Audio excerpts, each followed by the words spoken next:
की सूझी। घटना को अंजाम देने वाले चारों आरोपी पुलिस की गिरफ्त में हैं। 10 जुलाई को पैसे से एक अधिवक्ता के सोमनी इलाके में बीती रात को वकील की हत्या किए जाने का मामला सामने आया था।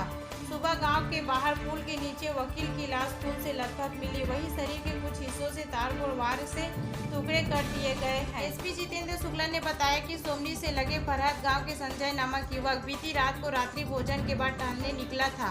सुबह उक्त युवक के पुल के नीचे खून से लथपथ एक लाश मिली। इस खबर से गांव में दहशत फैल गई थी। संजय साहू राजनांदगांव स्थित जिला न्यायालय में बतौर अधिवक्ता प्रैक्टिस करता था। वह रोज की तरह रात में खाना खाने के बाद मोबाइल से बात करते हुए टहलने पुल की ओर गया था। रात भर घर से नहीं लौटा था। सुबह गांव के कुछ लोगों ने पुल से गुजरने के दौरान संजय साहू की लाश देखने के बाद परिजनों को सूचित किया। घटना की खबर मिलते ही पुलिस भी मौके पर पहुंची।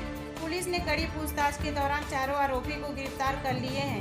एसपी जितेंद्र शुक्ला ने यह भी बताया कि एक महिला से प्रेम प्रसंग के चलते युवक की हत्या हुई है, जबकि मृतक शादीशुदा था। युवक के गैर महिला से संबंध होने के कारण परिवार में तनातनी भी चल रही थी। कल सोमनी गांव के पास पुलिया के आसपास एक मर्डर हुआ था और जिसकी सुबह सूचना पुलिस को मिली थी। उस सूचना पे हमने तुरंत एक्शन लेते हुए सोमनी थाने से और नांदगांव शहर से एक टीम, दो अलग अलग टीमें बनाई जो एक विवेचना कर रही थी और एक जो टीम थी वो गांव में ही रुक के सारे तथ्यों को खंगाल रही थी। जैसे उसकी शिनाख्तगी हुई और शिनाख्तगी के बाद उसका मोबाइल गायब था, मोबाइल की डिटेल्स निकालनी शुरू किए और स्टोरी डेवलप करनी शुरू हुए। तो शाम तक होते होते मतलब बहुत सारी पिक्चर्स क्लियर हो गई कि कौन सस्पेक्टेड हैं, जिनके प्राइम सस्पेक्ट है जो हत्या कर सकते हैं।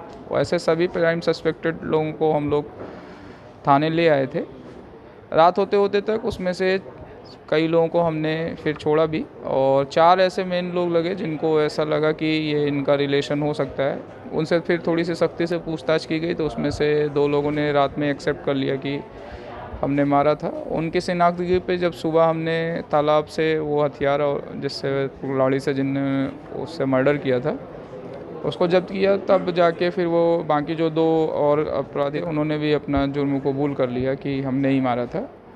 हत्या की वजह मेनली जो मेन आरोपी है उसका पुराना रंजिश है, जिसमें वकील ने जो मृतक है उसने उसको 376 के आरोप में जेल भिजवाया था और बाकी एक जो इलेक्ट्रीशियन है उसके पैसे का कुछ लेन देन का विवाद था।